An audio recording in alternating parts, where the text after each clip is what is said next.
परिचय दिए। मेरा नाम दल सिंगार है। मैं असंगठित मजदूर मोर्चे का राष्ट्रीय अध्यक्ष हूँ।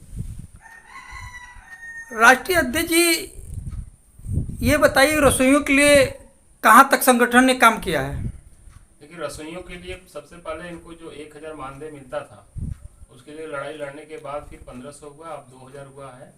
लेकिन अभी भी सरकार न्यूनतम मजदूरी नहीं दे रही है, आर्टिकल 23 का उल्लंघन कर रही है। और जो 2000 मिल भी रहा है, वो भी कई कई जिलों में अभी सूचना मिली है, हम लोग भ्रमण कर रहे हैं, उनकी जानकारी ले रहे हैं। उसमें पता चल रहा है कि अभी बनिया का पता चला है कि पिछले 9 महीने से उनको तनख्वाह ही नहीं मिला है। इसी तरह हर एक जिले में अलग अलग समस्याएं हैं। अगर वो ज़्यादा प्रेशर करती हैं तो उनको कार्यरत से मुक्त कर दिया जाता है। ये चाहे ग्राम प्रधान और जो वहाँ के टीचर हैं, मास्टर हैं, उनके मिली भगत से ये सारा काम हो रहा है और धड़ल्ले से हो रहा है। इस पर आगे किस तरह की सरकार कह रही है कि हमने दिया है और सारे लोगों को मानदेय दे रहे हैं, उस पर क्या कहना है। सरकार खुद बंधुआ मजदूर बना रही है। किस तरह से करेगी सरकार, हम दे रहे हैं। सरकार निगरानी कमेटी नहीं बना पा रही है।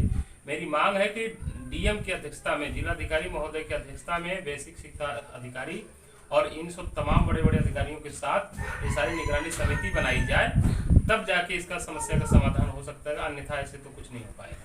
अगर सरकार द्वारा इस तरह के कार्य नहीं किया जाता तब क्या करेंगे आपके। तो आंदोलन होगा, संगठन इसके लिए आंदोलन करेगा। क्योंकि सबसे बड़ा सवाल है कि अभी न्यूनतम मजदूरी क्यों नहीं सरकार दे रही है, और रसोइया का जो काम वही करना चाहिए, रसोइया से झाड़ू पोछा भी लगवाया जा रहा है। तो ये सरकार की विफलता है और सरकार बंधुआ मजदूरी बनाना छोड़ दे। उसको 2024 में मंत्री जी लोग कह रहे हैं कि नहीं, सबको समय से मानदेय मिलेगा। सर, चुनावी तैयारी के लिए सब करें, सबको मानदेय मिलेगा। मानदेय कितना मिलेगा फिक्स होना चाहिए। मैं आपको एक आपके चैनल के माध्यम से बताना चाह रहा हूँ कि आप एक 4th ग्रेड के किसी भी सरकारी कर्मचारी को उठा लीजिए, तो उसको आज की डेट में 40,000, 45,000, 50,000 रुपया दे रही है सरकार। उसका काम जितना रसोइयाँ करती है उतना भी नहीं है। तो जब सरकार उसको एक वेज तय कर रही है, 30 साल की नौकरी पक्की कर रही है, तो रसोइयों को क्यों 1 साल के अंदर उनको चयन की प्रक्रिया दोबारा की जा रही है। उनकी भी बहाली एक बार हुई है। अगर निकाल रहे रसोइयाँ अगर गलती कर रही है तो उसकी निगरानी कमेटी बनाई जाए, उसके अनुसार उनको सारा चीज देखा जाए कि क्या गलती है, क्या सही है। कि जब मर्जी आए तब मक्खी जैसा उठा के फेंक दिए। आप प्रदेश को क्या संदेश देना चाहते हैं रसोइयों को। मैं आपके चैनल के माध्यम से संदेश देना चाह रहा हूँ रसोइया बहनों को और सरकार को भी कि आप उसको न्यूनतम मजदूरी दीजिए, उससे कम मत दीजिए। क्योंकि उससे कम देंगे तो बंधुआ मजदूर है, और ये बंधुआ मजदूरी जब संदेश जाएगा, देश में जाएगा, देश के बाहर जाएगा, तो हमारी सरकार की बदनामी होगी। इसलिए उसको न्यूनतम मजदूरी हमारे भारत के संविधान का अनुच्छेद 23 की अवहेलना ना करें, कम से कम न्यूनतम मजदूरी दें। अगर रसोइया, देखिए, न्यूनतम मजदूरी और बंधुआ मजदूरी में क्या अंतर है। बंधुआ मजदूरी उसको कहते हैं जो अपने स्वेच्छा से भी काम कर रहा हो, और राज्य सरकारें जो न्यूनतम मजदूरी तय की है उससे अगर 1 पैसा भी अगर उनको कम मिल रहा है तभी वो बंधुआ मजदूर माना जाएगा, भले ही वो अपने स्वेच्छा से काम कर रहे हैं। क्योंकि स्वेच्छा से आदमी तभी काम करता है जब वो मजबूर होता है, और मजबूर को ही बंधुआ मजदूर माना जाता है। राकेश राम है।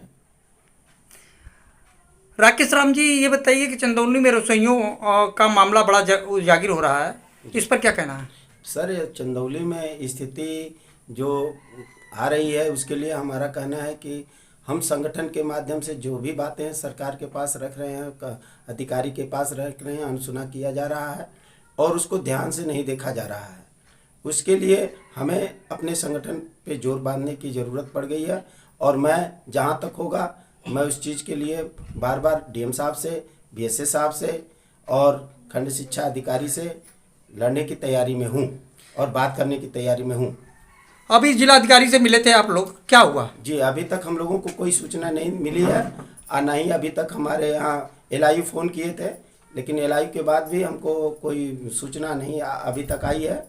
बार बार पूछने के बाद अभी तक वो लोग अनसुना कर रहे हैं, और हमें तत्कालीन इस चीज़ की ज़रूरत पड़ी थी, तो मैंने अपने राष्ट्रीय अध्यक्ष साहब को सूचना दिया, और उसके बाद आगे की कार्रवाई के लिए हम अपनी रणनीति तैयार कर रहे हैं।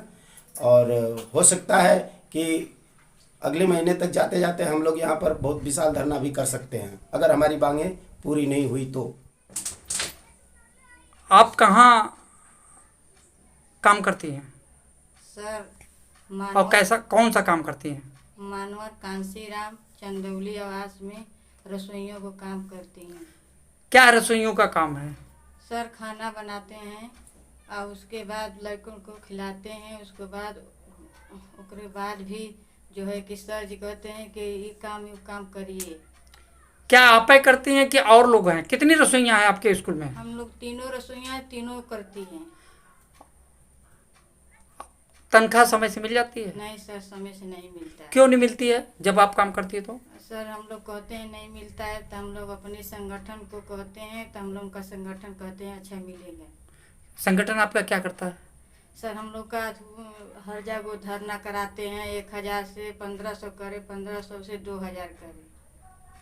और सर कहते हैं कि अपना अगर संगठन के जाओगी धरना में तो हम हटा देंगे।